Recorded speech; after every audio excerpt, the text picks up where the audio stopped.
beneath the stars so bright. Pull your hat down, make sure your cinch is tight. Horses kinda snuffy, cold chill up your spine. You'll get your ass moving, son, we're burning daylight.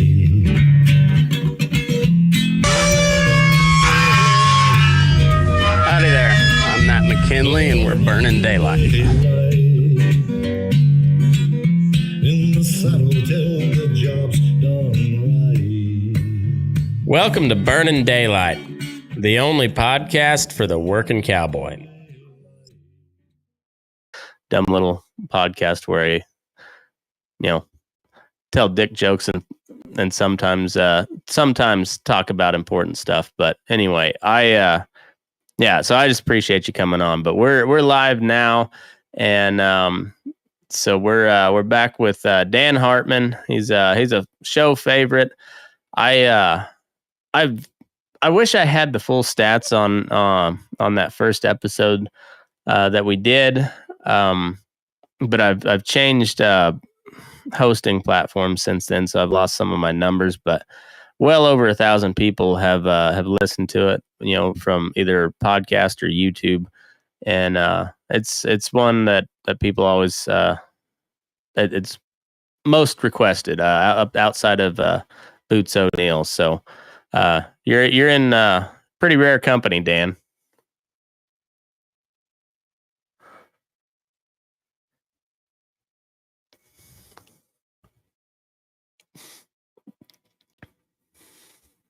Yeah. Well, oh, of course, man. I just I feel like we're buddies now. We've never met in person yet, but I've talked to you several times, and we had tried to put on another horse clinic. I tried to be part of the first one as much as I could, and then well, I was glad to help, and I wish I could have been there to actually, help on the ground too. But one of these days we're gonna get that done. I think that the damn COVID just threw a wrench into everything. I know since we last talked, like you've kind of had a whirlwind of shit go through your life too, and so it's man, like shit's changed over the course of 2 years.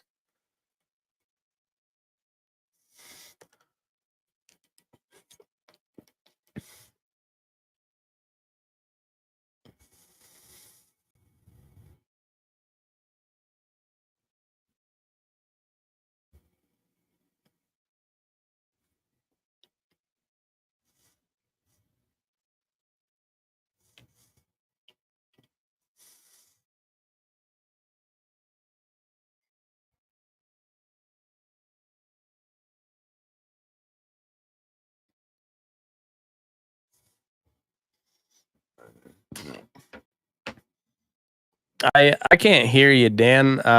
You're cutting out pretty good.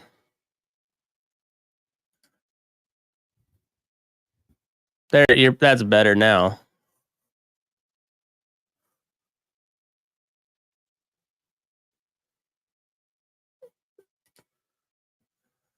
Yeah, that'll work. We're in good shape now.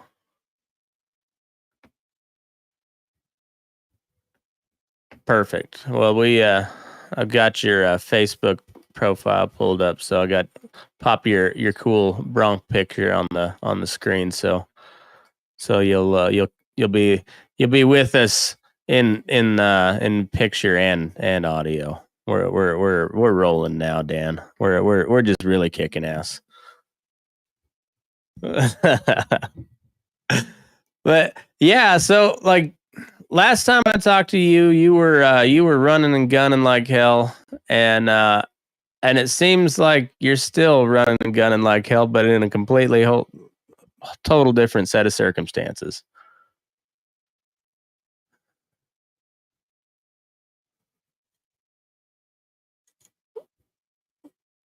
Mm.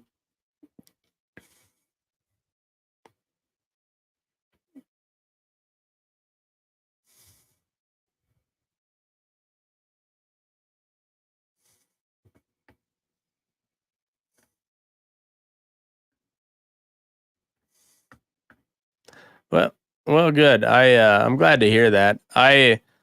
It's like I said, that COVID just really like threw a wrench in everybody's program, and I know like it hit certain people different, and it just weird how I don't know. Like you've how did you manage to keep it all together? Because the Rona got you pretty damn good there for a bit, didn't it?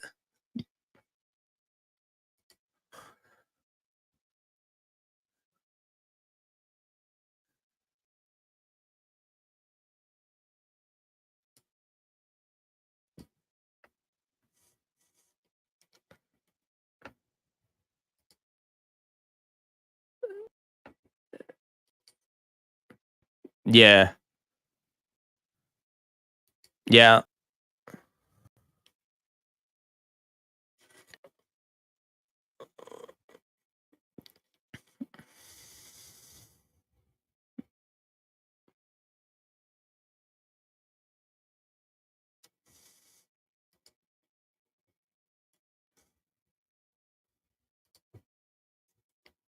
yeah, yeah. I'm I'm the same way. I think I had it again there for and it may have been just I think I might have had a stomach bug like some sort of parasite and I took about oh altogether maybe 10 cc's of that injectable and boy you shit like a Christmas goose but cure you right up.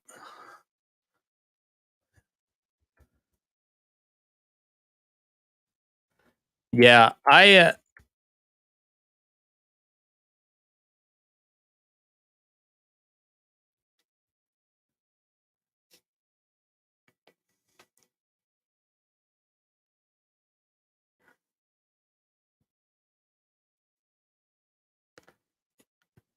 yeah. Yeah, I've read a lot of different stuff, and it was before it became a worm or whatever. It was 100%. Um, yeah, it was a human drug, and then it later became I forget what they were trying to do with it in livestock initially, but then it became, just the ivermectin that we knew, and it overtook human use by a long shot, at least here, just because we don't have like malaria shit or you know, or like what is it like dengue fever or river blindness or all those kind of those tropical diseases that they typically use it for, and so it just became just known as livestock and pet dewormer and yeah but worldwide man that has saved so many lives it's insane essential drug according to the WHO and which is almost like a conundrum because like wait a minute the WHO who I don't trust also says it's the an essential drug and so then you're like it's like when you're kind of like me and you where we're kind of conservative libertarian minded and then all of a sudden like wires cross and her head explodes so like do I believe it or do I not but yeah but no I think that ivermectin is a really good drug that has the chance to make them very little extra profits, so they don't want to. That's why they're pushing Paxlovid now, because the yeah, I know it's all a big scam. It's just a big scam. But I know it's amazing. That was I guess the most disheartening deal about it was is just like how many people were just willing to go ahead and just let them do whatever, just do well if you need us to lock down for 2 years, fine, so be it. You know what's best, and it's like, what? what about rights? Like, where do you like those same people will talk about trans rights and non-binary rights and Latino rights and Asian rights, but not when they go to Harvard because they're too smart for the to be in the colored people category or people of color category.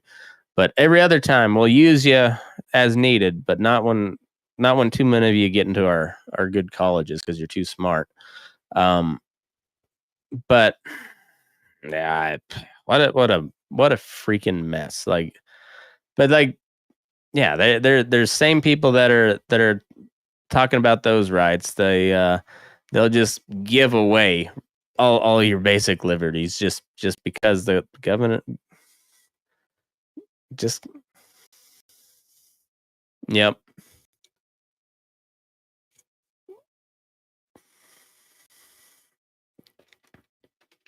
Yeah, it's it's wild, but I don't know. It makes me really glad just about every day that I live basically out in the middle of nowhere. Now, not as out in the middle of nowhere as you, but far enough away from people that I'm not that concerned about. If shit really gets out of hand, like it'll suck. Don't get me wrong, it'll suck for everybody, but I'll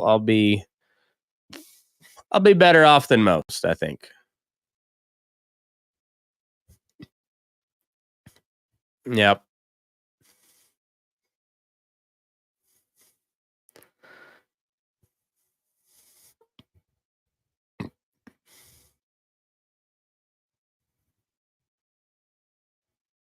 Yeah, that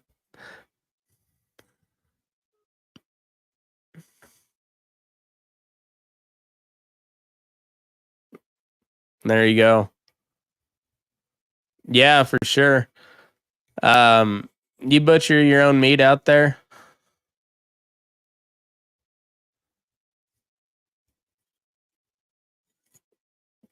I don't blame you. But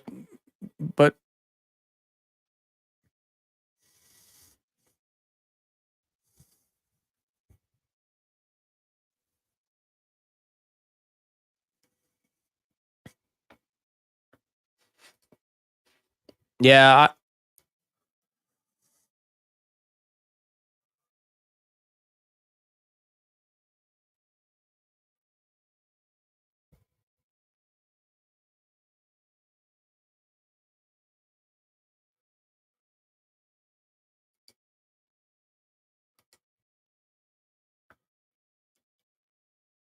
yeah.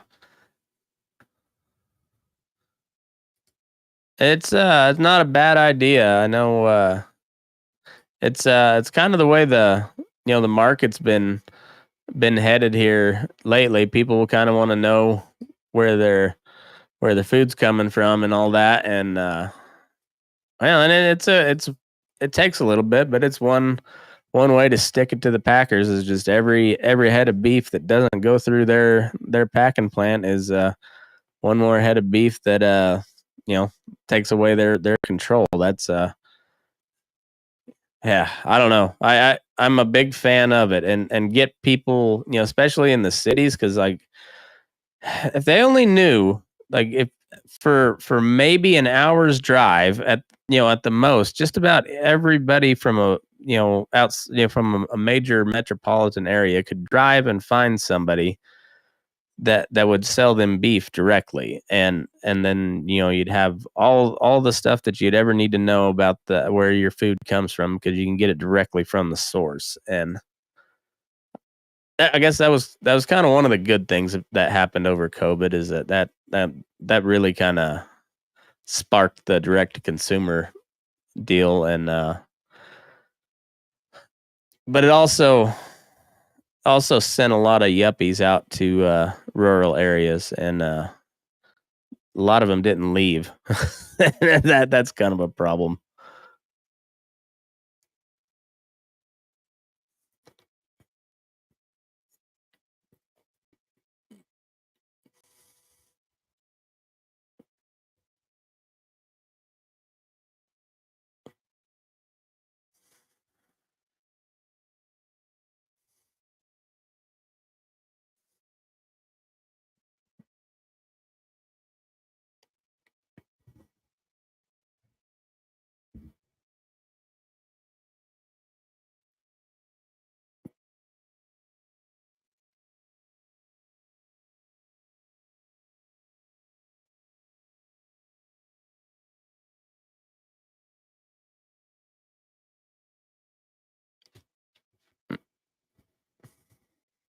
Oh yeah.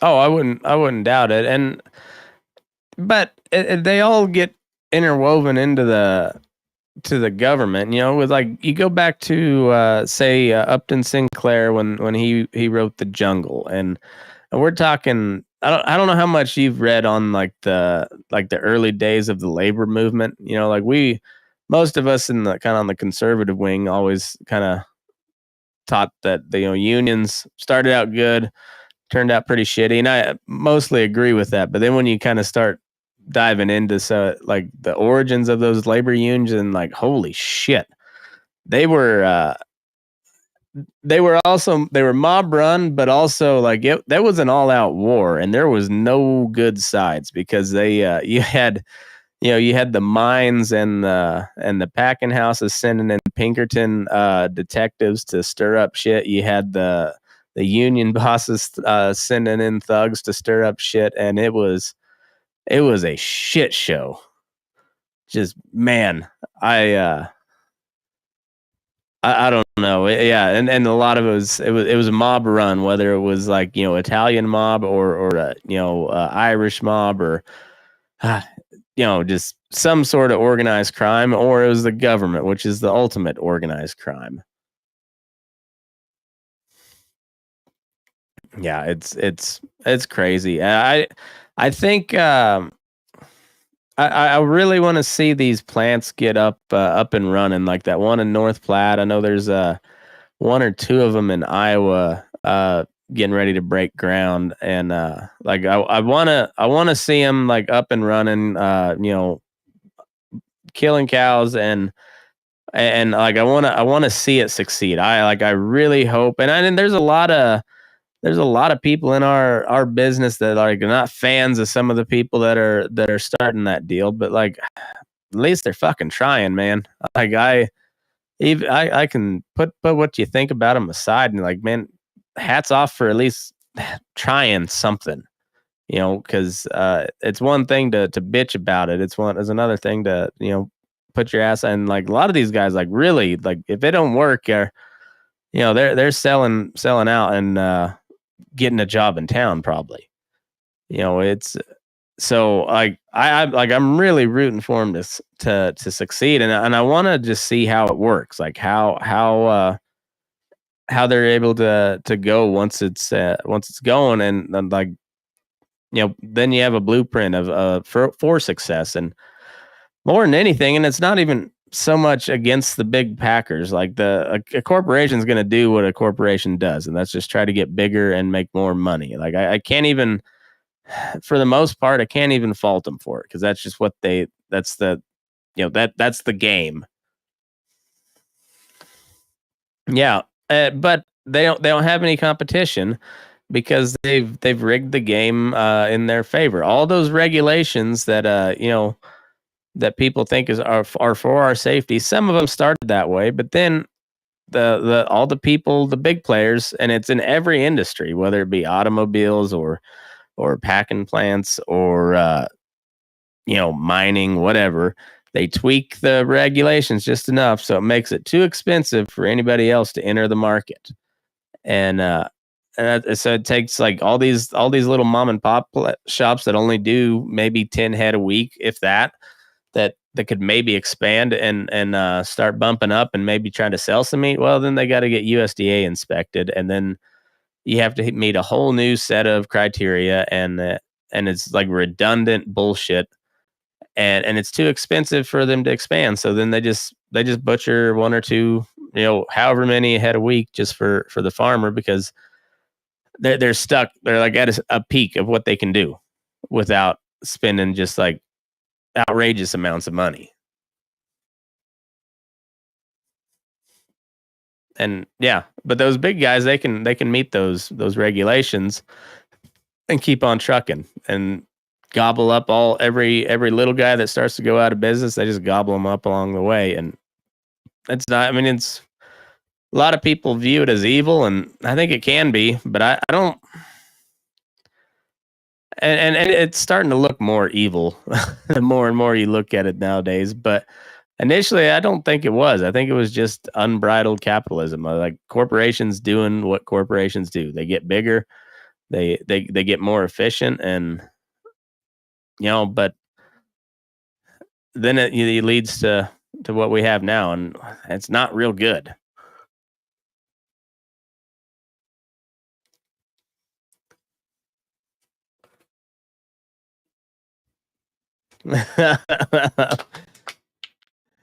you know, I I'm not so much worried about the plant based shit because they haven't figured out a way to make that shit taste good yet. Like,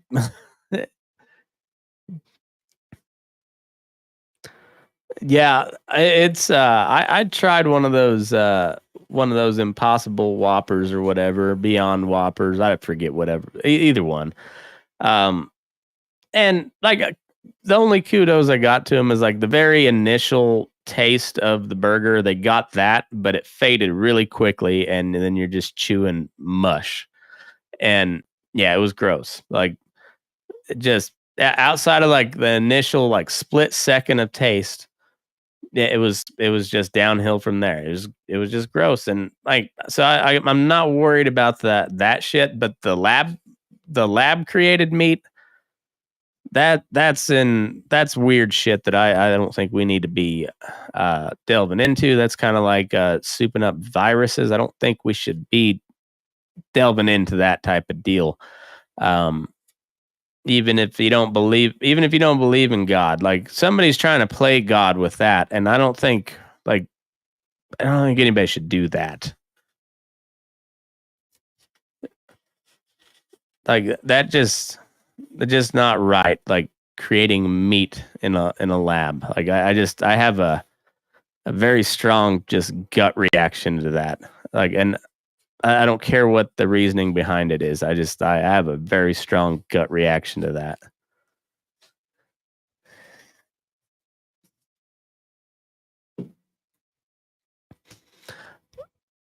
I don't think you're wrong on that. I don't, I there is not a single conspiracy theory that I won't entertain. I don't buy into a lot of them, but I'll look in to just about every one of them just to see if there's anything there. I like conspiracy theories. They I think they're entertaining, but yeah, there's something about that, like that World Economic Forum stuff and the global roundtable for sustainable beef, and how like you got all these major packing companies also investing heavily in plant-based alternatives and lab grown meats, and yeah, and then it just there seems to be a very concerted effort to just like do away with animal agriculture for as much as they can, and I don't I don't see what the end game is. And even like the people putting it together. Like what is the end goal? I don't understand that.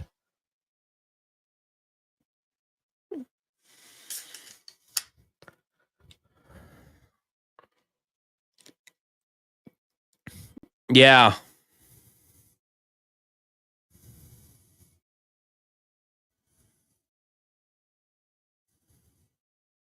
yeah. Um, you've got that American Prairie Reserve going on around your neck of the woods, right?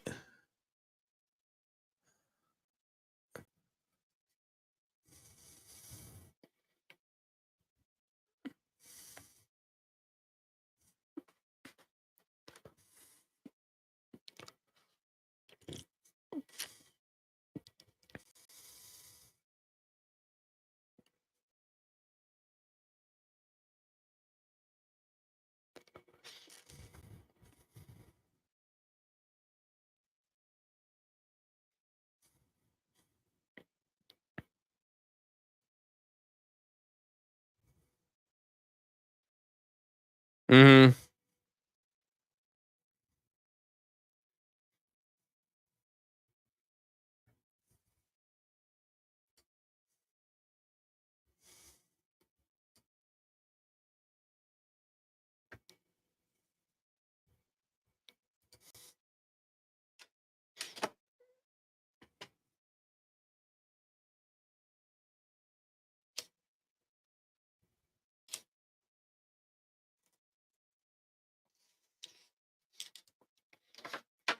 Yeah, for sure. They were they were doing something kind of like that.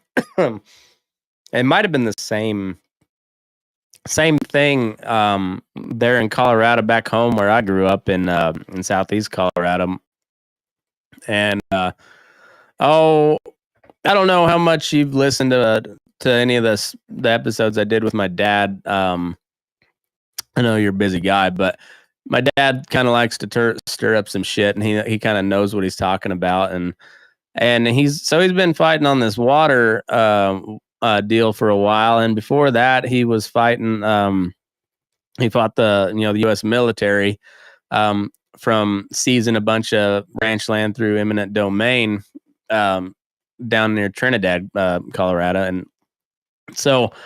But he was warned, and I think it was the American Prairie Reserve, but he was warning about that, and they got met with some really stiff resistance in Colorado, and they I think it kind of fizzled out. I'm not sure. I haven't looked too much back into it, but um, yeah, that's one of those deals where it's like any other left wing program. It sounds really good until you look into it, but they give it a really good name, and it sounds like the American Prairie Reserve. It sounds just like majestic as shit.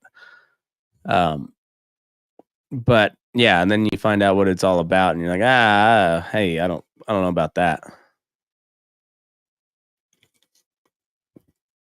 Yeah, it's um, your part of Montana's like it's extremely rural, right? Like they're not much out there.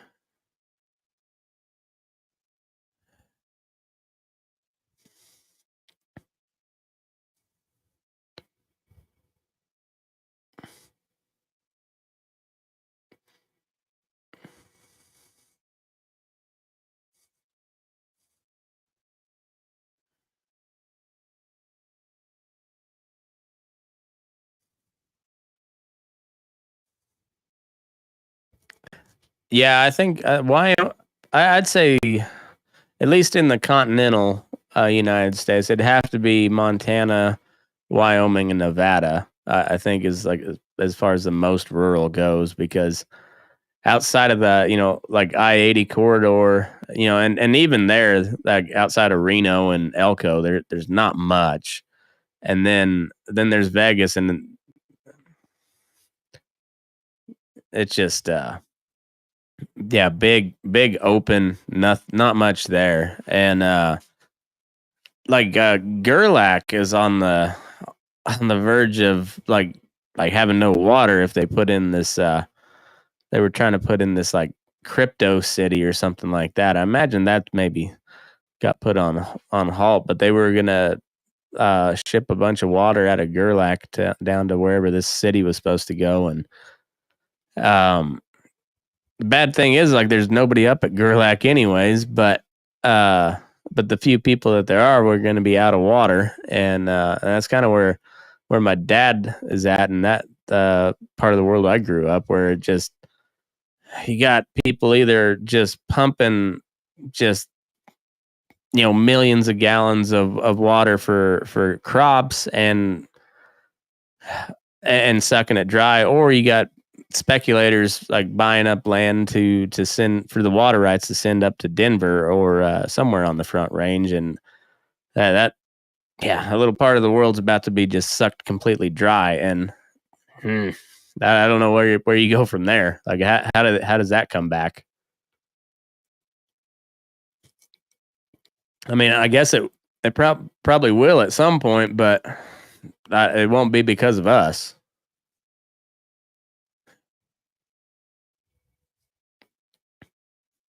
Yeah, I don't know.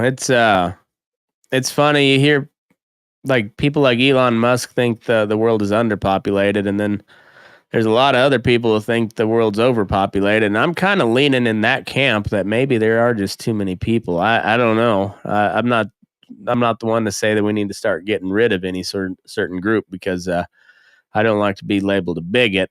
Um, but I think I get to thinking that maybe there are too many people, but then also I think, what the fuck do I know?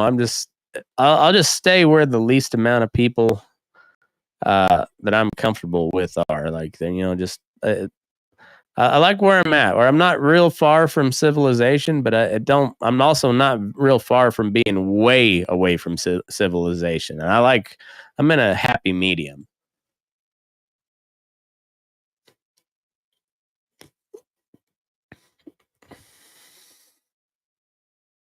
Yeah.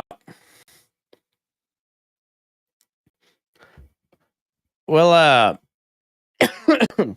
I have you been taking on any real bad horses here lately, or are you kind of slowing down in your old age on that?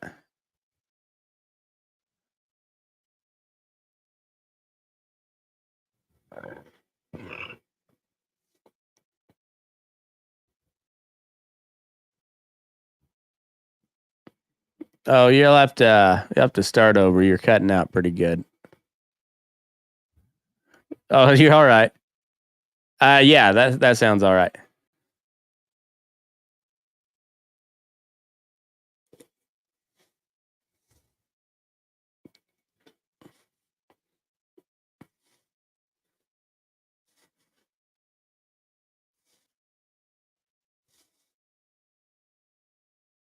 Yeah.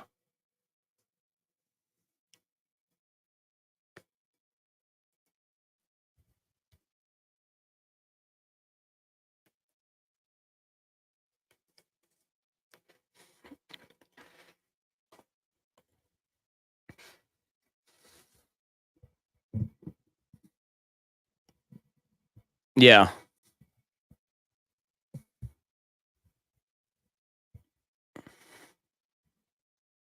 Mm,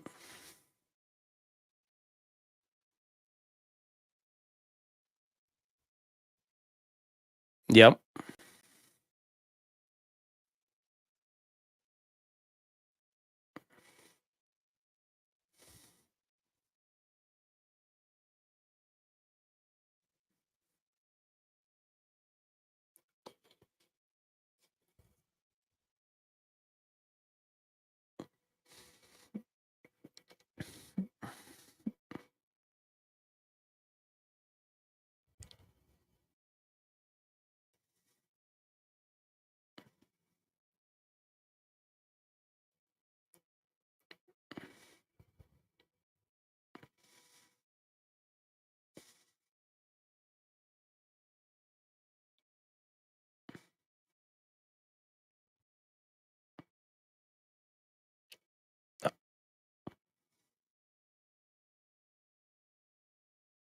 Yeah.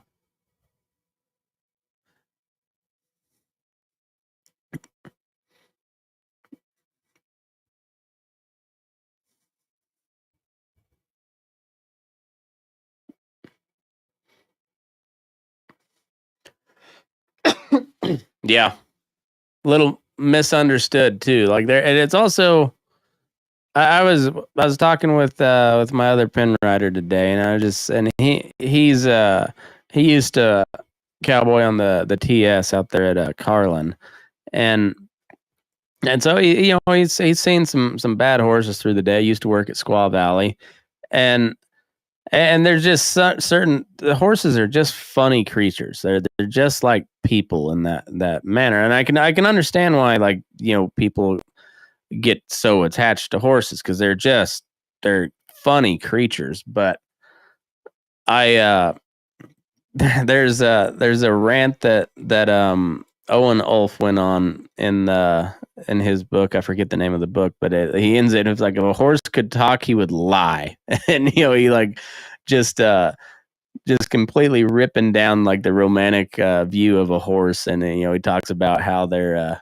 how just uh, like riding some company horses where it just like there is nothing good about this animal, and then like you'll hear some little gal from the city talk about how it's not the rider, it's or it's not the horse, it's the rider, and it's like, no, that this horse has seen plenty of riders, it's the fucking horse. Hmm. They're funny creatures though. Like, I mean, they're there's so much like human, it's not even funny. You know, they just like the hierarchy, the like when one's being a dick, and it's funny that some will be dicks to each other at different times of the year, and it just I don't know, they're funny. They're just funny how they work, and there's some that you can ask to do stuff, and there's some that you have to tell them and then beat it into their head as well. And nobody likes to see that happen, but it's a lot of times that's a necessary step.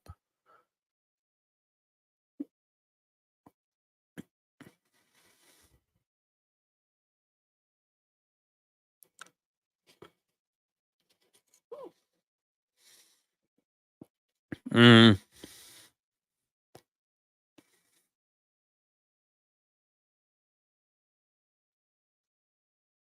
mm,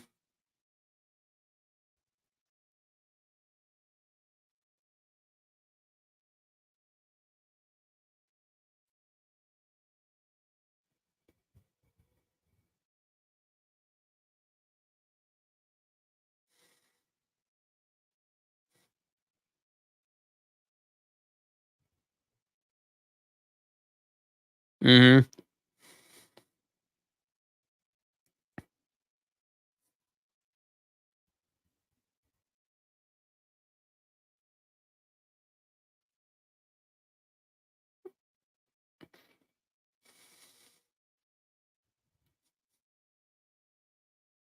Yeah.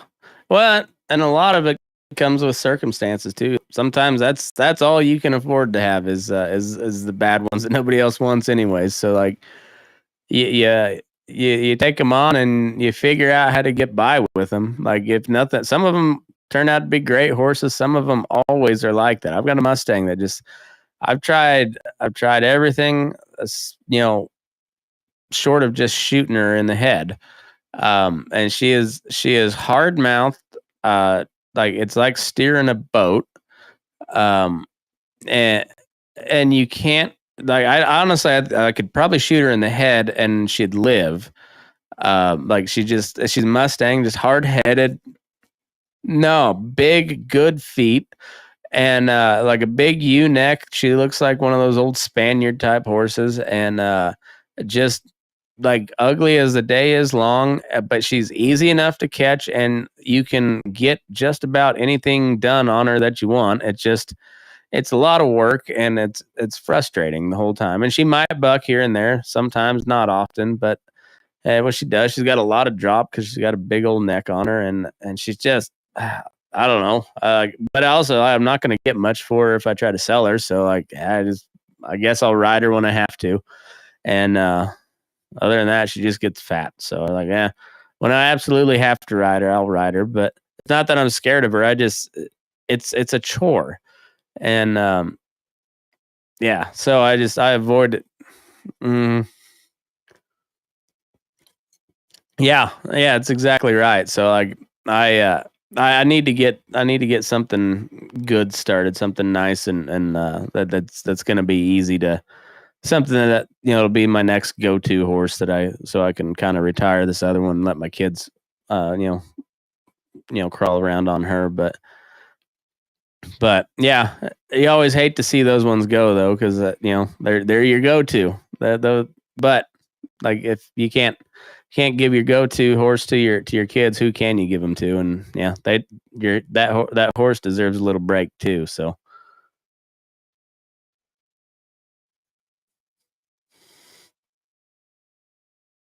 hmm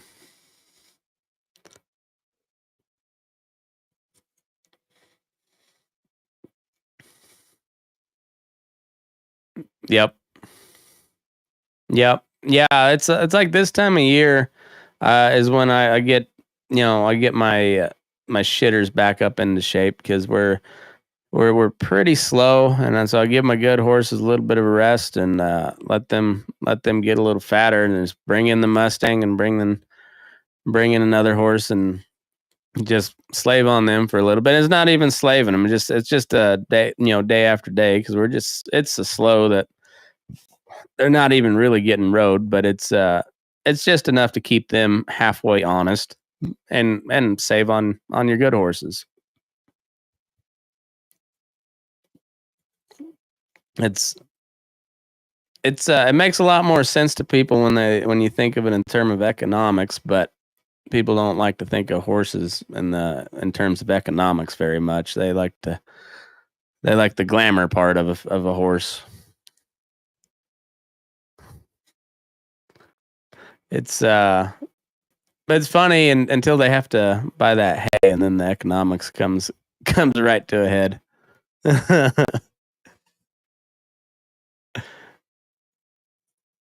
Oh shit, yeah, and it ain't much better this year. I know you guys got a little bit of rain up your way, but yeah, there's yeah, it's rough. If you're wanting to buy hay this year, and yeah, I bet yeah, it is what it is. I bet we see a lot more horses out on the desert here in the next year or two. If especially if it don't. I mean, we've had this week has been good. We've had 3 out of the first 4 days of August have had a nice little shower, and so it's been cooling it down and kind of knocking the dust down. But it's we need a lot of it. It's been dry.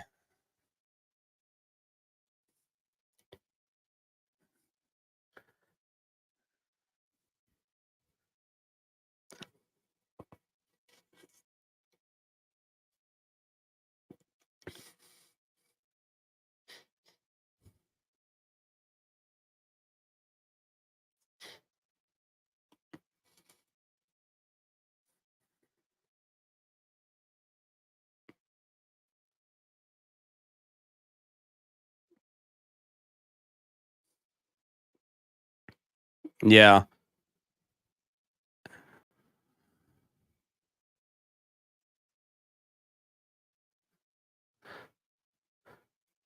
I think parts of it are still real bad. I think Central and East Texas. I talked to Boots, and he said they could sure use some rain. It's been real hot down there, like 100, 108, something like that. Um, yeah, it's they need some rain. I know. I think kind of the northern plains has done okay this summer, but this spring and summer. But I think yeah, Texas is pretty dry. I haven't heard what California is doing. The fires. I know they've had some big fires this year, but it seems like they're not. Maybe they're running out of shit to burn over there. I'm not for sure. But the smoke hasn't been near as bad this year, and I'm knocking on wood now because it was bad last year. It sucked last year, but it hasn't been too bad this year. So maybe I know that fire started in Northern California, and we got a pretty good rain. Like it started like over the weekend, and then it's been raining. I think Monday, yeah, Monday, Tuesday. Last night it didn't really rain much, and then we had a nice little rain tonight. So it's adding up and it's helping. Like the ground's getting a little spongier, and that's boy, that sure helps with the even when it gets over 100. As long as that ground's got some sponginess to it, like it's not the heat's not as bad, but when that ground gets hard and baked, man, it just reflects the heat back off you, and again, it's so hot, just so hot. Um, how bad did the Dust Bowl hit your part of the world back in the day? Yeah,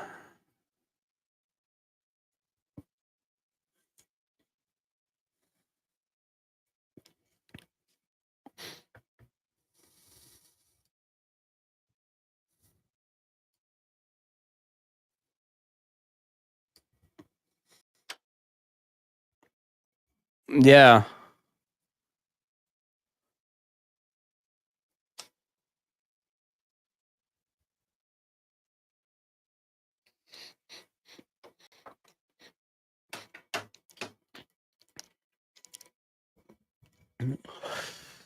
yeah,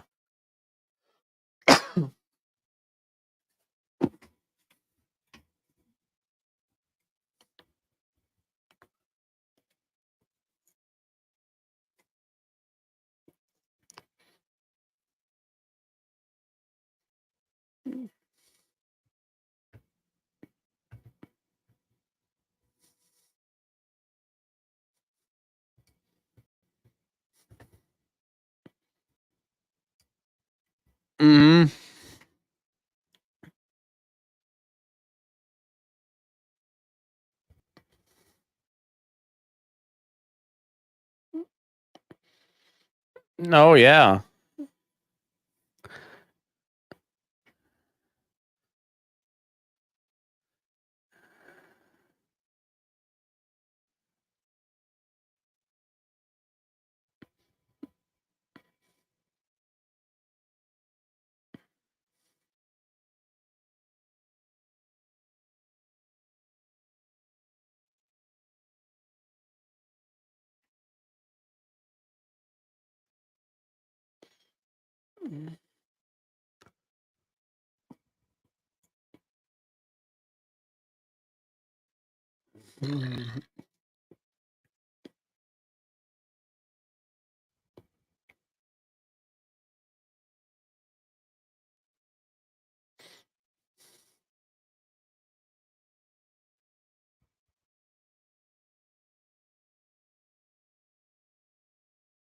Mm-hmm.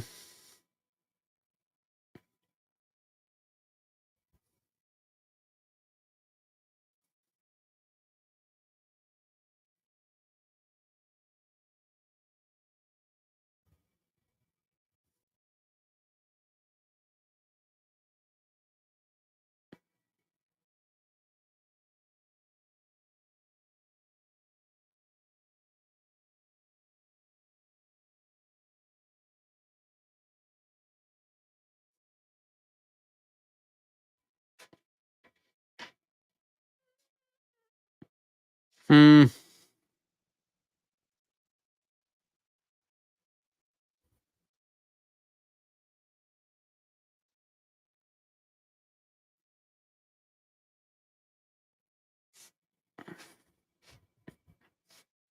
Yeah, but I grew up about 45 minutes away from Boise City, Oklahoma, which was considered the geographic center of the Dust Bowl. And at all those old timers, there was like the ranches had pretty well left that part of the world. Um, with the Homestead Act, once like during the World War I, they shipped just as many people as they could out on the high plains there, and just told them as the rain would follow the plow. And in the same way up in Montana, Dave Stamey's got that song that talks about it. And man, what, like that one event is like the one thing where I can kind of halfway get on board with some of the climate change shit. Like I don't think we need to get off of fossil fuels and stuff, but like that's one thing that I can point to and say, like, we can't really control the weather, but we can make it a lot worse if we're fucking stupid like we were. And that shows like how stupid we were.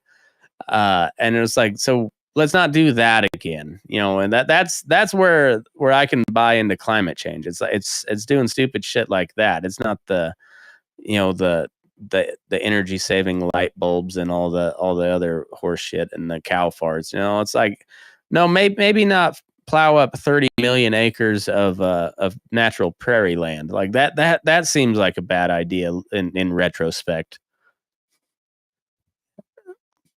So yeah, it's like we should look more into that. And that's where, like, the conservationists have a point too, but also, like, do we want to turn what we have back into the unbridled wilderness? I mean, I don't think most people do, because it'll only be people like you that survive if we do. I mean, like, I'll probably make a go for a little bit, but like I say, I'm a little too close to civilization to really hold out for long term. I think I'll probably I'll be one of those guys that'll I'll hold out for a little bit. But um, yeah, I don't think most people really want that. So, like, why are we trying to go backwards that way? Like, I agree, we need to preserve uh you know like some wilderness areas, but like we gotta,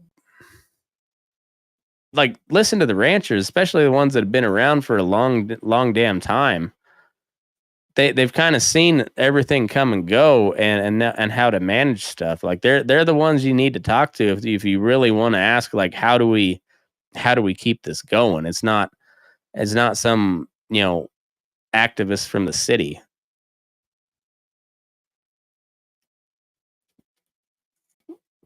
Because I'm sure your family has seen so many people come and go over the years, and but there's people that are established in every little pocket of rural America.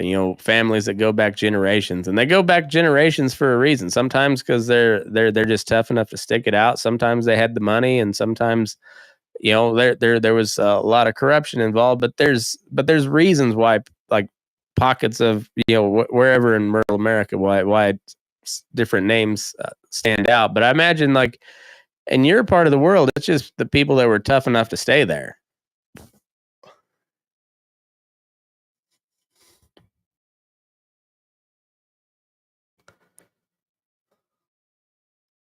Hmm. You know, yeah, that part of the world I grew up in was just north of what they called no man's land, and now that's the Oklahoma Panhandle. But it wasn't Indian territory, it wasn't Texas, and it wasn't Kansas. So and it wasn't part of Colorado territory. So it was just a little strip of land where, if all else failed, you could just hightail it over there for a little bit and find a good buffalo wallow to hide in, and you could just kind of wait it out. But yeah, so I don't know. It just, the fringes of society kind of find rural America, it seems like.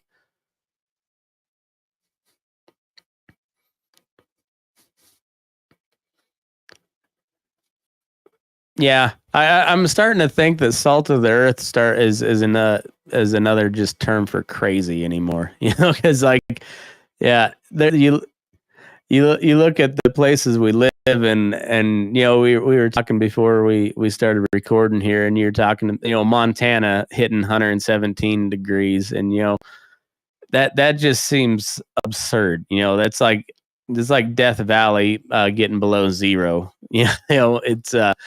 That seems like it shouldn't happen. But you look at, like, at the high plains, and you're like, what draws people there? Because it's either hot, dry, and windy, or cold, dry, and windy 350 days out of the year. And on those other 15 days, it's usually really extreme weather, and the wind still blows. So, like, what draws you there? I don't know. It's just home, I guess. My family was a bunch of dumb farmers that just stayed.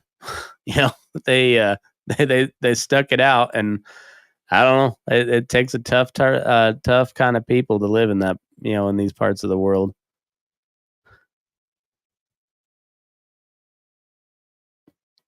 Yeah. How was the trapping over the past couple of years?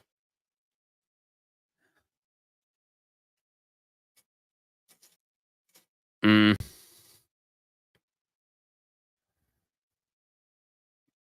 mm,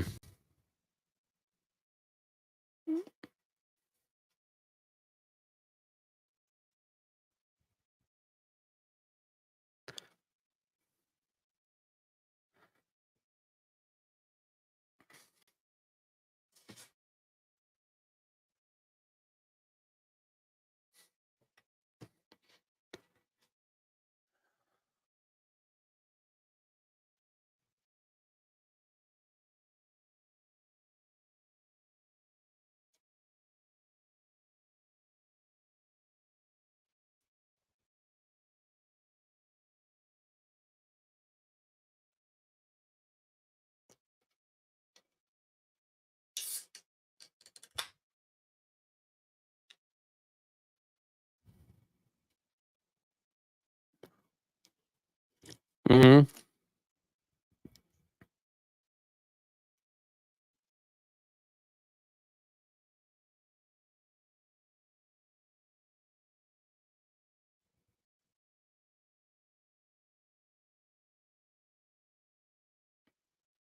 mm.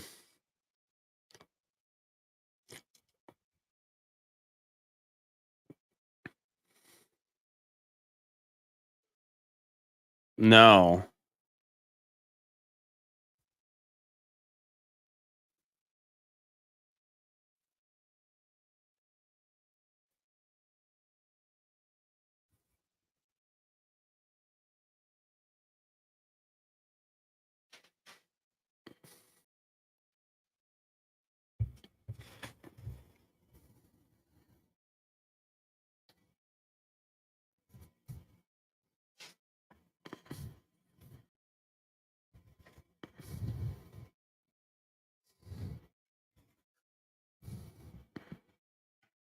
Mm.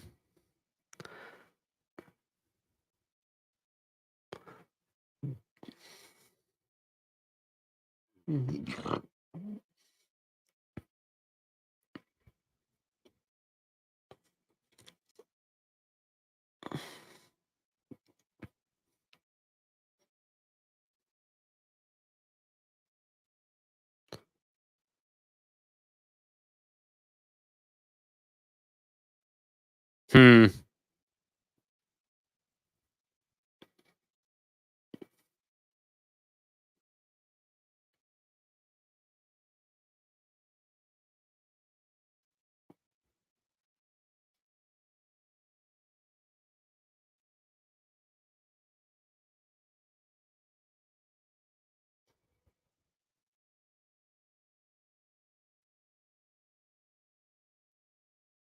Mm.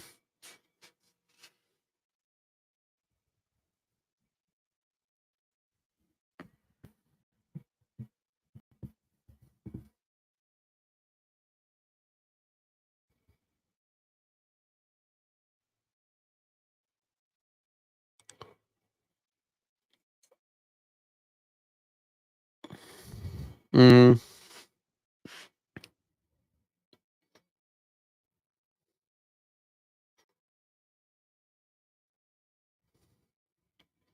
Mm.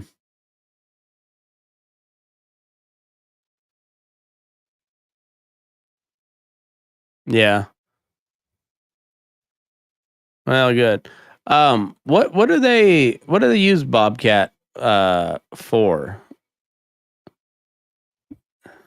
Just coats and stuff. Mm.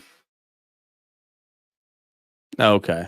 Yeah, we need to do another podcast one of these days just on trapping because I grew up on the plains. There wasn't much to trap outside of coyotes. So and most of the coyotes down that way are pretty mangy. So they didn't bring. I know they didn't bring much because when we'd shoot a coyote in high school, there was a guy that would that buy them from us, and they used to give a bounty for them. The county would, but they stopped that. And then there was a guy that give us $40 for a good, one that wasn't mangy. And in high school, shit, we thought we were shitting in tall cotton, but yeah. And then I haven't been around it. It's just the part of the world I was that you know we didn't have any of that. And now like my father-in-law trapped quite a bit back in the day. Like he didn't know Claude Dallas, but they trapped it in a lot of the same area about a lot of the same time.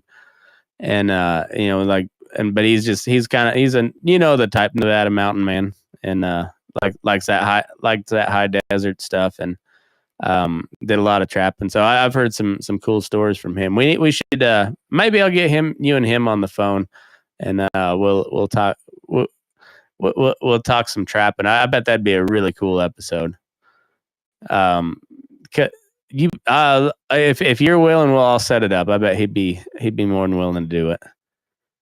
Uh, yeah, I think so. I'll ask him about it. I'm sure he'll do it. But yeah, you guys will talk about stuff that I have no idea what you're talking about. But I've seen him, and he's getting older now, so he's slowed down. He's just grandpa now. But he used to run and gun like hell. He was a wild man back in the day, and uh, yeah, he was yeah, he lives to hunt, trap, fish. He's outdoorman.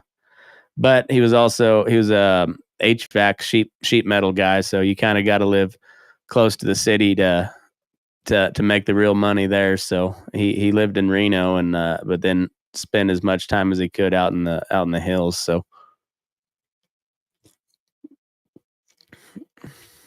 oh yeah, he and people.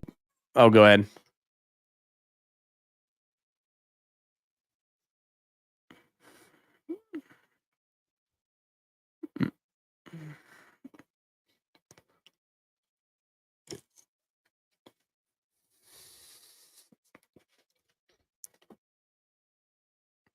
Yeah, yeah.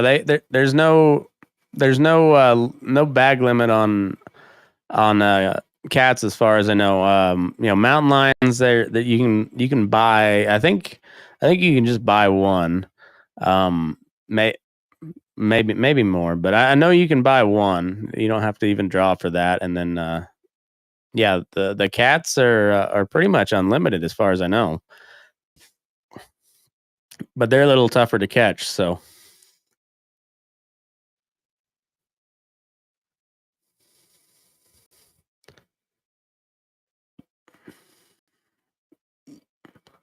yeah, that's exactly what my father-in-law said. He said they're harder because you have to go find them.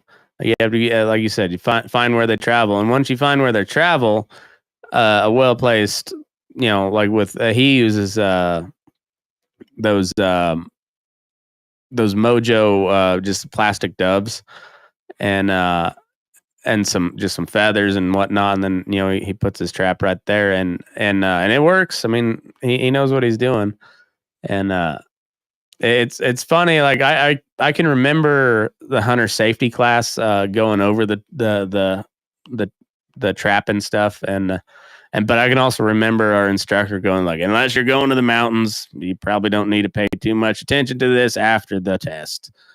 And he was 100% right. Like if you don't go to the mountains and like that's your thing, you just like you didn't need to know anything about trapping in that part of the world. But we would have some guys from Missouri that came down and trapped coyotes for us there at the feedlot. Um, and those were some those were some interesting fellas. Fur trappers from Missouri. That's about as hillbilly as you get.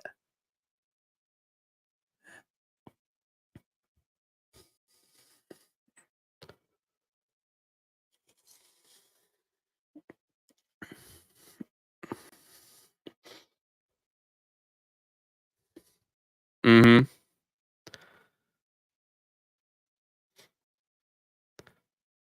Yeah.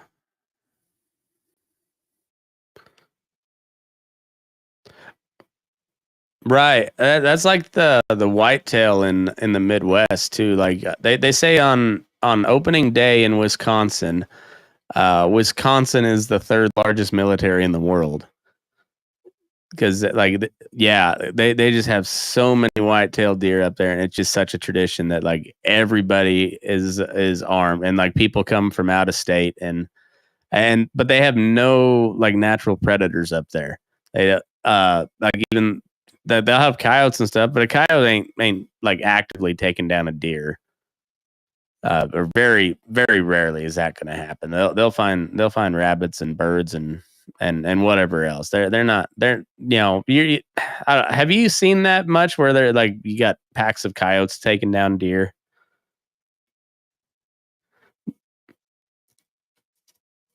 I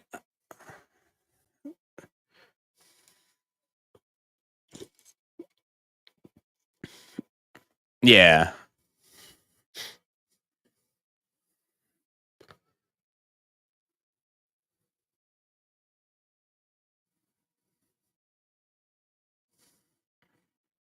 no shit,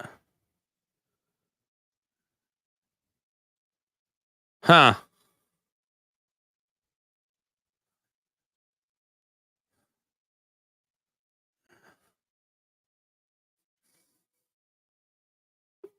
Yeah,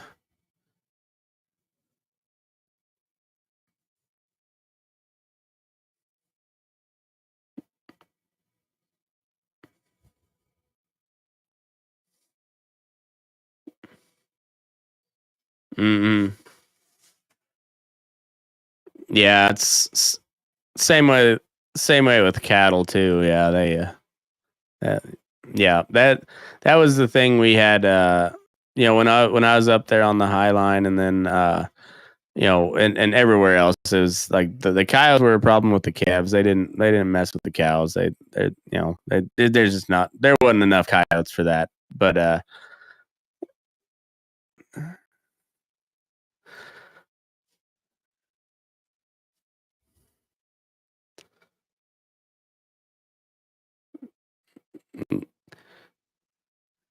yeah, and I could be talking completely out my ass. I don't know. I know I've never seen anything of the like outside of just snatching fawns and stuff.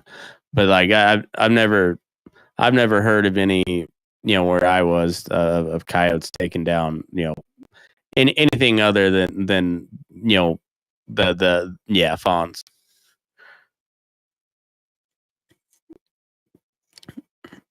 Yeah, that's interesting.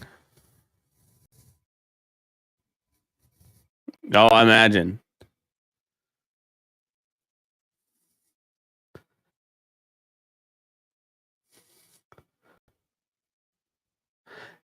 Yeah, I'll send you a link to a song tomorrow. You'll have to listen to it. It's called "The Wolf." I think you'll like it. Kind of describes society today, but also yeah, like the wolf is such a powerful like analogy. Like you look through literature and history, like how many times the wolf is like the main character because there's something else. Like they're vicious and smart and and they work good alone, but they work terrific in packs and like they're I don't know they're and as people in the cow business we hate them because they tend to like cattle a lot and yeah, but you look at them and you're just like that what a fucking animal like that it's crazy.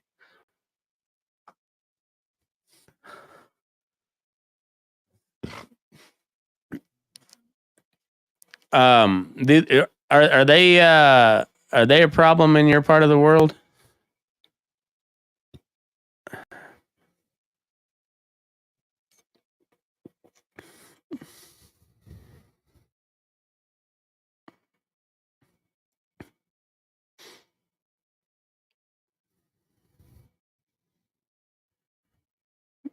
Mm,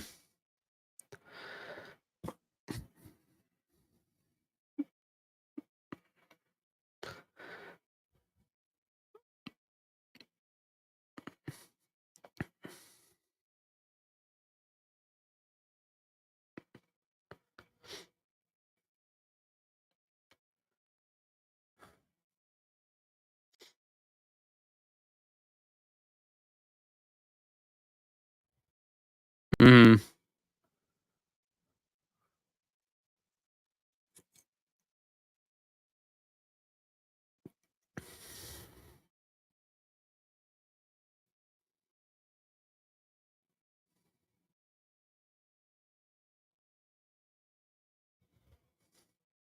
yeah.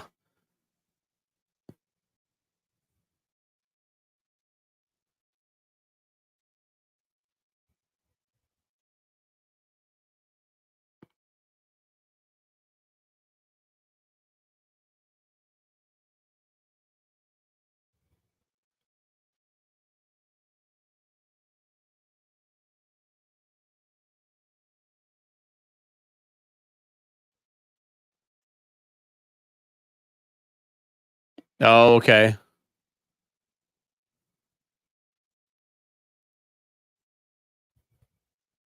Mm,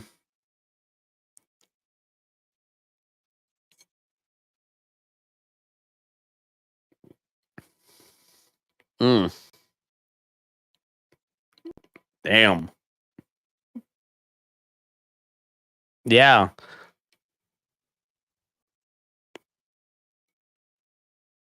Oh yeah.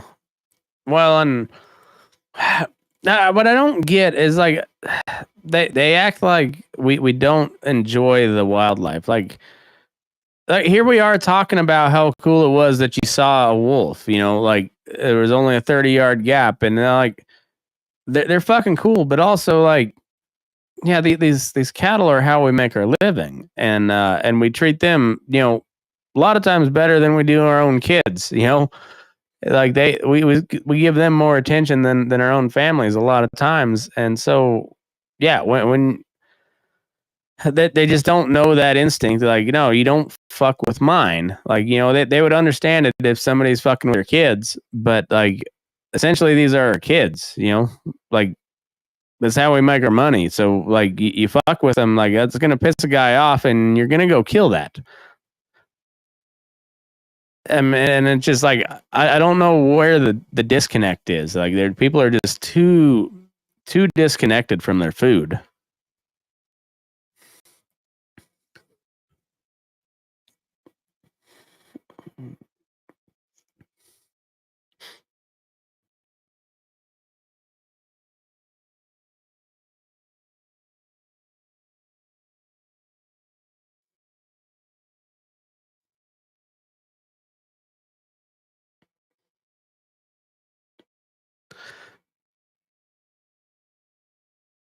Mm-hmm. Yeah.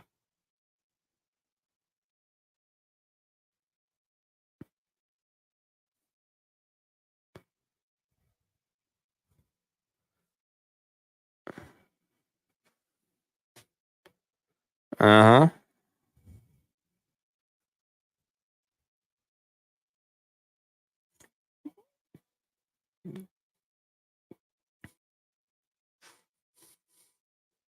Yep. Yeah. Well, and also like how it all came into be too is like all these like if you look back through the range wars and stuff, and then it's like a rich part of our history, but like it was all a bunch of like really shitty big conglomerate companies that were just taking land at will and pushing the little guys out. And and like, there were some family ranches involved in it here and there, but if you look at the most of the operations, they were owned by Scots or like yeah, Scotsmen and Englishmen.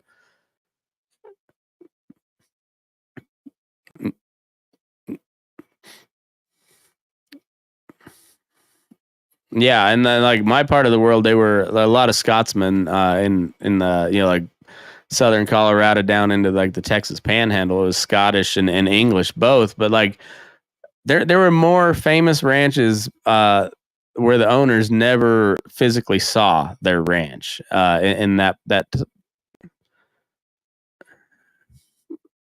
or even set foot in the United States of America. A lot of them, it's like it was just insane, and like there was a lot of like you always wonder like if it hadn't been, and they were all just people that had connections with senators and congressmen and railroad companies, and that's how they got their land, that's how they got their power, and then when the beef boom went bust, they all sold out, and they made money money going in. It was they just the land was just there for whatever. And yeah, like, and you just wonder like if like the natural expansion, I don't know, I don't know how it would have happened, but like all those range wars and stuff were essentially caused by people that never even saw the land they were fighting over. It's wild, just wild. um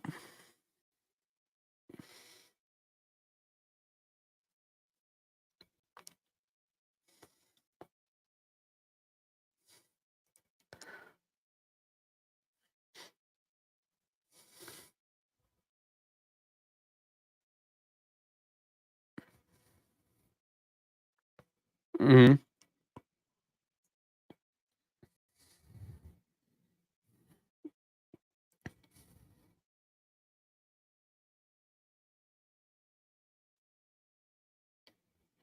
mhm.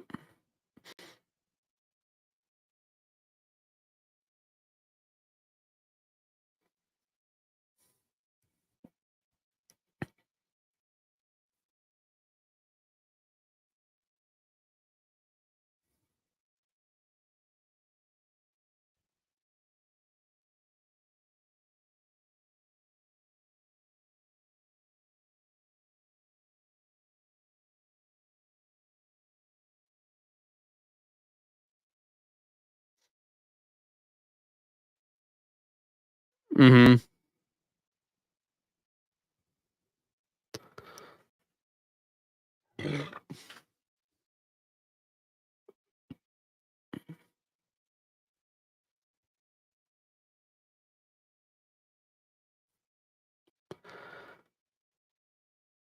Yeah, yeah, with cattle Kate and whatnot. Mm-hmm.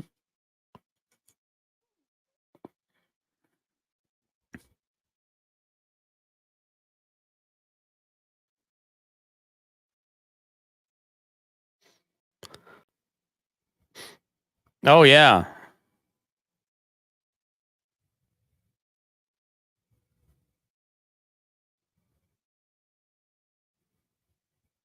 Yep.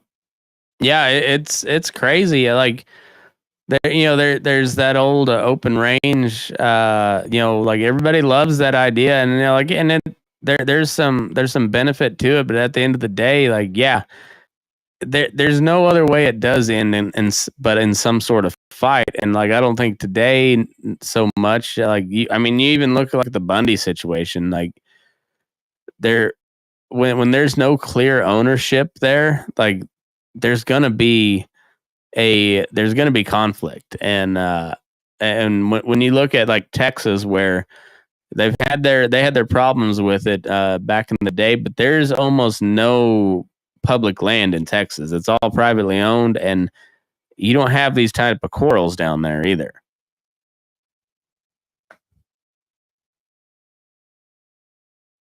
But I mean, I guess you don't have Yellowstone down there either. So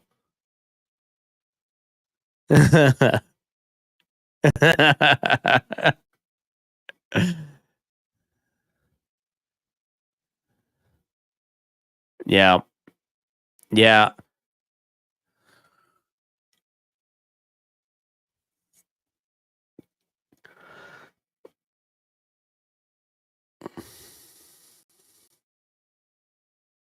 No, no, they're as far as their Cowboys go on Yellowstone. No, not so much. But I will say it's a good show.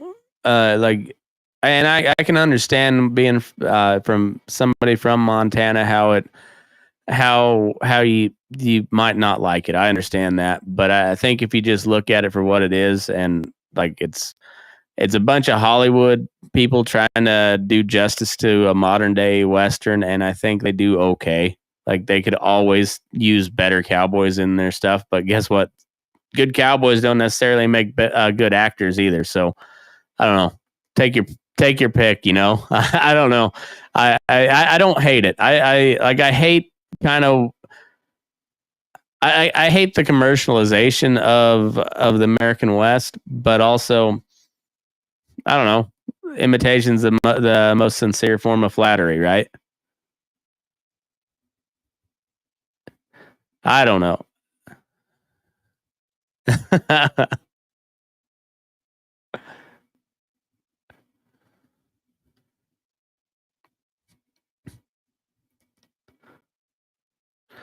Oh no, don't worry about it. I badmouth all sorts of shit. It don't matter.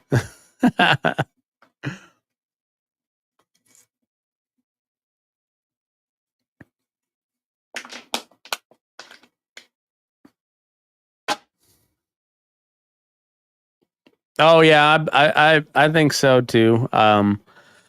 You know, in today's day and age, there's not many scenarios that you could put me in, and I wouldn't do okay. Like, I'm not going to be the best hand on many outfits, but I feel pretty confident that I could slide in and not get in the way too much, and just about anywhere. But I can do just enough to not stand out, I think. And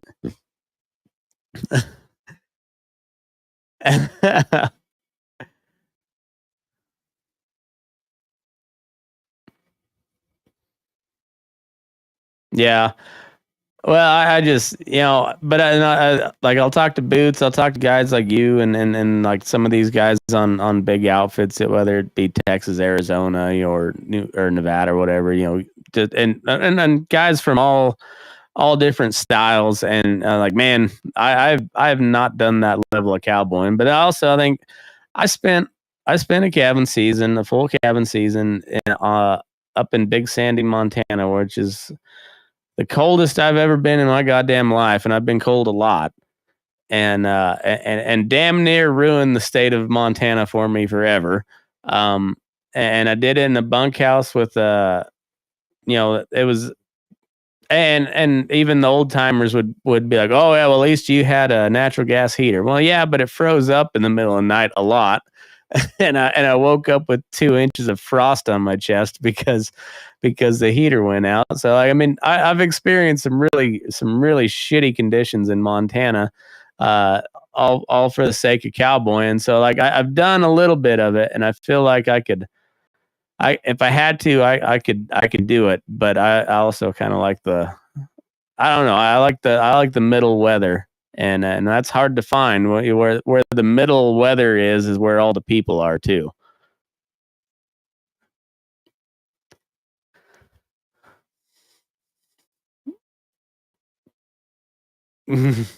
Yeah,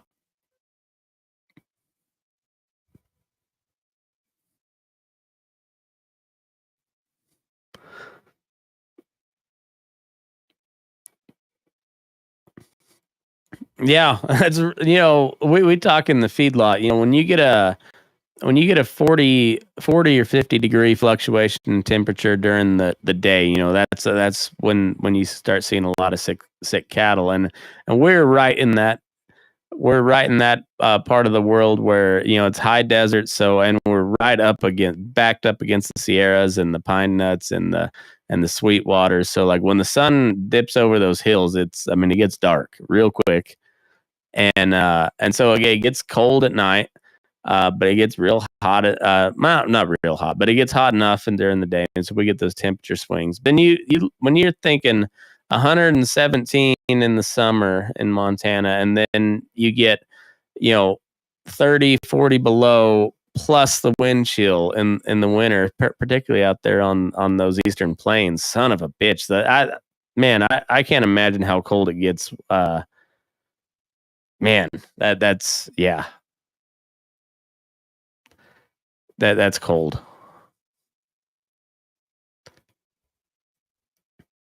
Because you're essentially straight north of where I grew up, and so you're where you're at now, being butted up against Wyoming, and you're getting close to over there on because you're kind of out in the plains, right?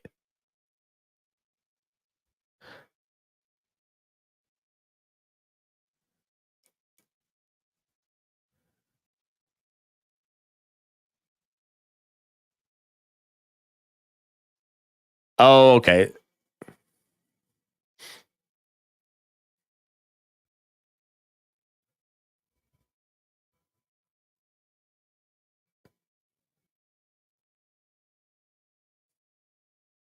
Oh, okay.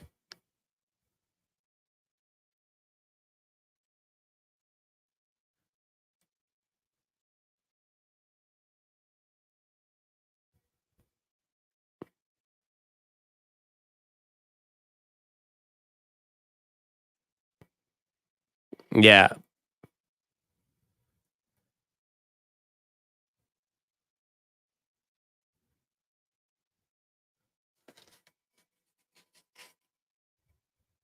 you still get that you get that nasty wind though, like the plains get though, huh?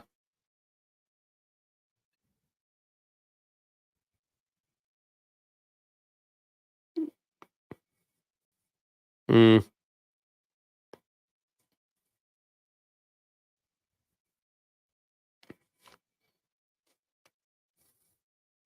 yeah.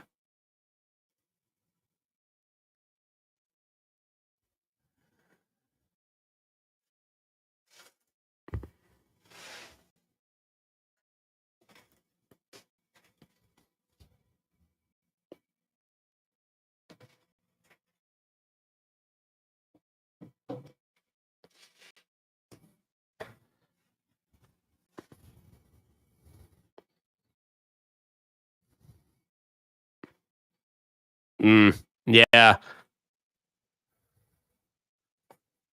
Ooh, I don't miss those. That was out there on those high plains. It's just like all the time, and it has been windy this year where I'm at now, and it like they're I've been here 5 years now here in Western Nevada, and there's like certain parts of the year, 2 weeks or a month or so, where it'll be pretty windy, but this year just like it kind of last couple weeks it kind of died down, but man, up until then it's just windy all the damn time, and it started reminding me of back home, and that was one of the reasons I left back home. I mean, it didn't play a huge factor, but when I got out here and the wind wasn't blowing just every damn day, I thought, huh, this is kind of nice.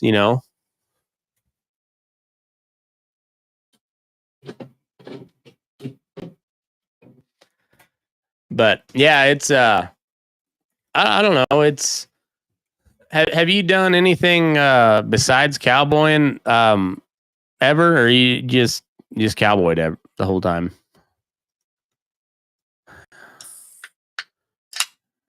Oh yeah, a trapper, I guess.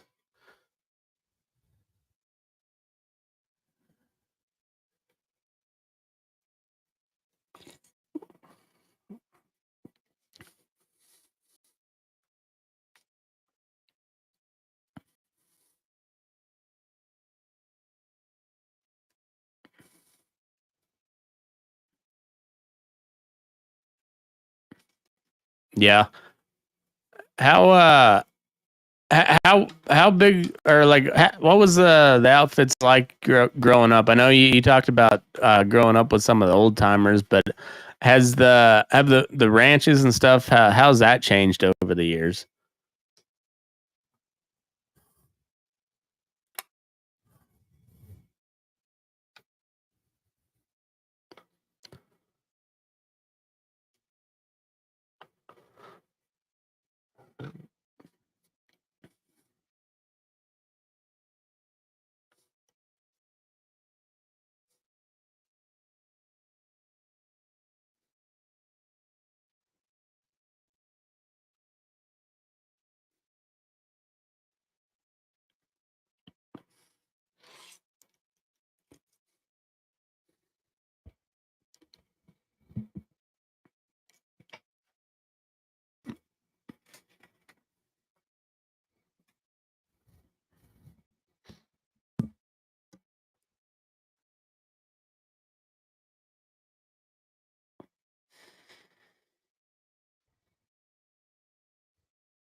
Mm.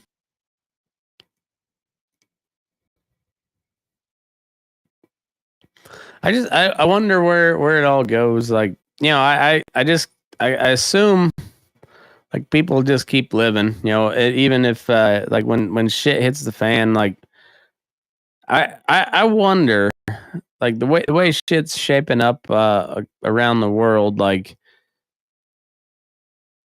if it pops off between Russia and China and us, like there's no way we're going into that war without a draft. Like that ain't happening. We don't have near enough troops to go fight China and Russia. And then you're like, that's when all this nonsense that all these lefties have been preaching, like that shit goes away real quick when you're just like getting shoved through a line and your head buzzed and like, well, welcome to boot camp, motherfucker. Like, well, get ready because it's gonna get worse. Or,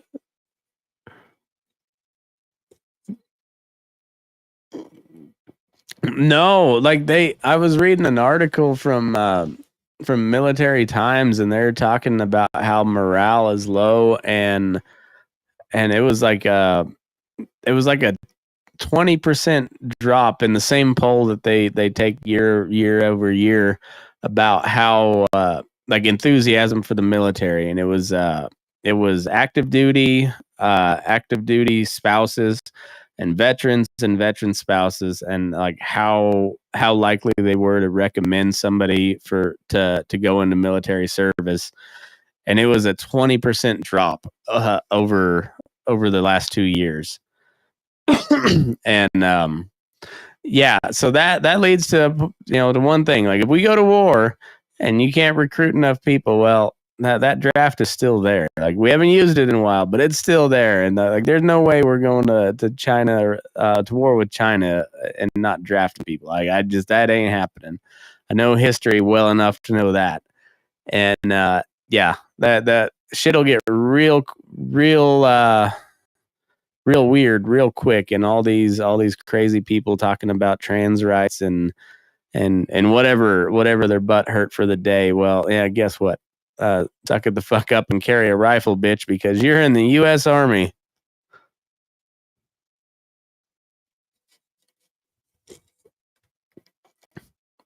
Yeah, it's crazy, but I don't know. I guess we'll keep plugging along. We always do, huh? I guess I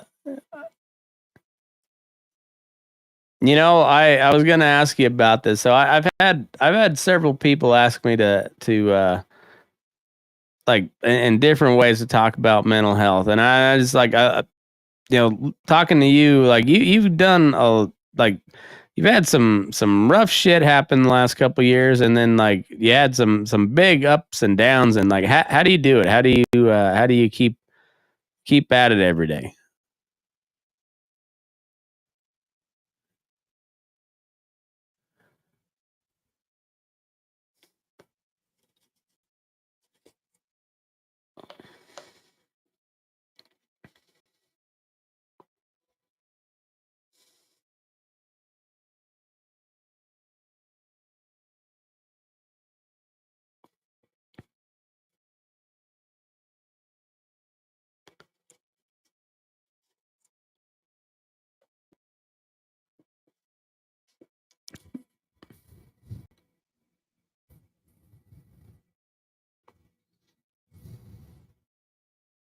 Yeah, I agree. Like, I always say I like people from a distance, but there's certain people I don't care if they're from a distance or not. There's certain people I like, and there's certain people I have to talk to.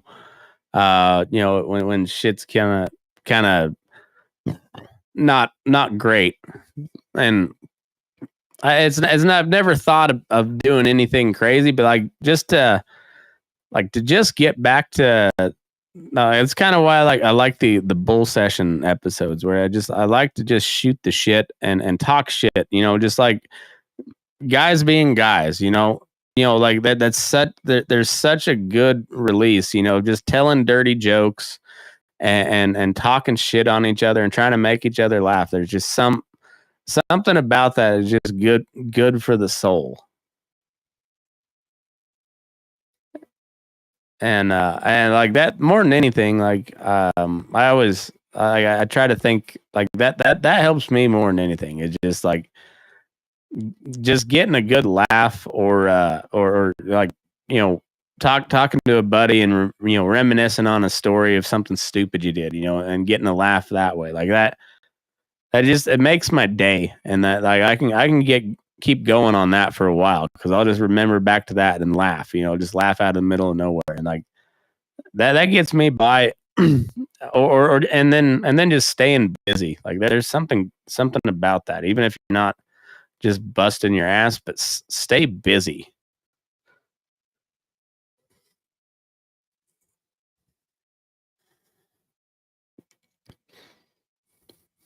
Well, and seeing progress, like you like being able to look back and see something that you've either finished, or you can see tangible progress on that, man. There's some, like, I like fixing fence, building fence is one of the most hated jobs in the world, but there's nothing more satisfying than looking back on a straight row of fence and just like, yeah, did that one. You know, that like that.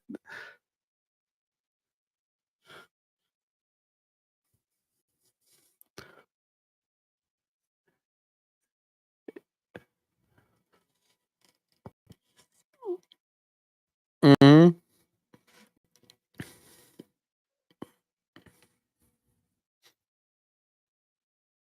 Mm-hmm.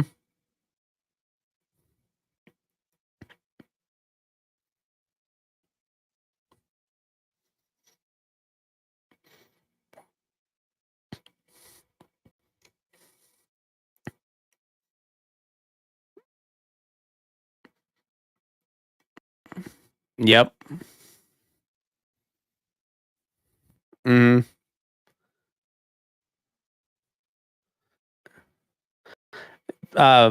Fixing building fence and bucking hay. There is not another activity in the world that will get you more ripped if you spend an entire summer just building fence and then throwing hay.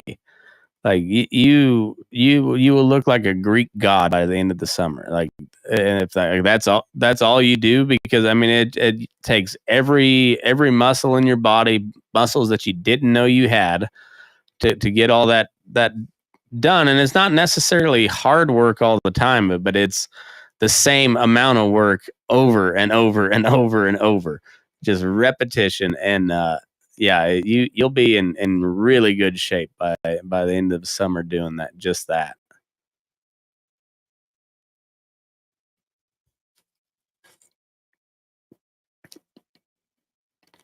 Well, yeah, I think you're right about that though. Like there is something satisfying about building fence. I didn't hate it, but it wasn't my my favorite thing to do ever. I'd sure bitch about it, but I like to bitch about stuff too. That's just I figured I figured out that's also one of the like the top skills of a cowboy is you better be good at bitching about shit.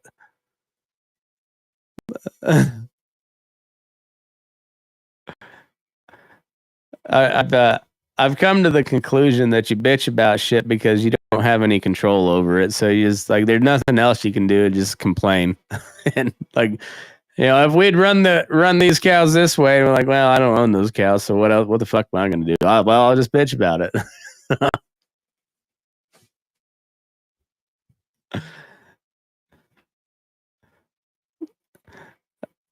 um, yeah, it's I don't know. Well, it's probably past your bedtime. Shit, it's getting late, Dan. I sorry to keep you so long, but I really enjoyed the chat. We should do more of these. Like I said, I think you and my father-in-law would have a hell of a conversation on trapping. All right, I'll see if all right, I'll see if we give me a couple weeks. I'm gonna be busy here for a little bit, but I think that'd be fun. I'll talk to him. We'll set it up and yeah. Dan Hartman on Facebook. Is Facebook the only social media you got? You're kind of on and off Facebook. You're you're like a you're like a you're like a ghost man on Facebook. Sometimes you're here, sometimes you're there under another name, and then I never know.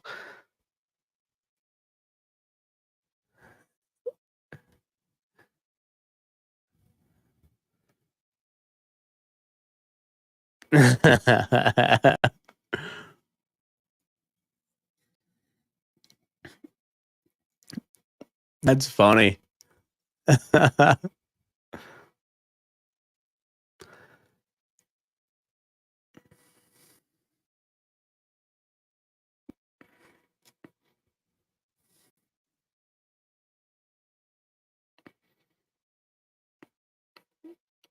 Yeah.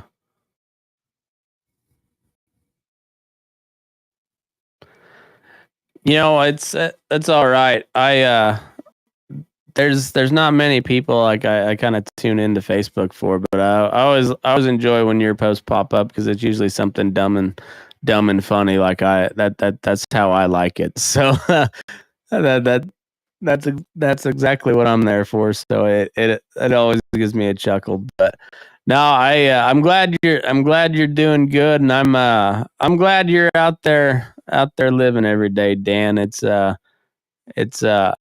you're one of the old types, and it's good to know they're still out there. So you give a lot of guys that wanna go punch cows for a living a little bit of hope, and then maybe we'll give them a little bit of wisdom once they figure out it's not all sunshine and roses. But yeah, for sure. I hope you guys do good over there, and then yeah, we'll stay in touch, and we'll do another couple of one of these, and yeah, we got shit to talk about. We got shit to talk about yet, I think. You bet. Take care, man. Bye. And that was Dan Hartman, folks. Now, move your ass. We're burning daylight.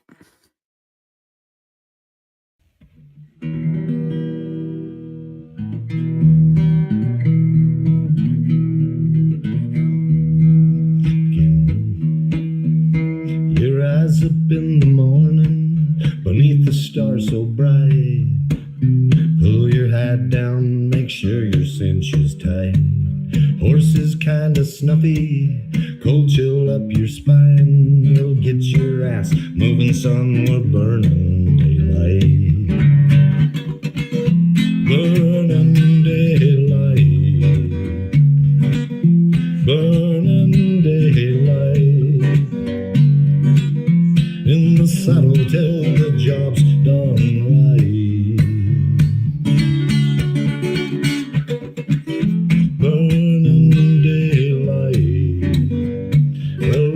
Just together, and you won't catch 'em all. But when you ride through the gate, make sure you sit up tall. I can see the horizon, it's looking pretty bright. Well, get your ass moving, son, we're burning daylight. Burning daylight. Burning daylight. In the saddle till the job's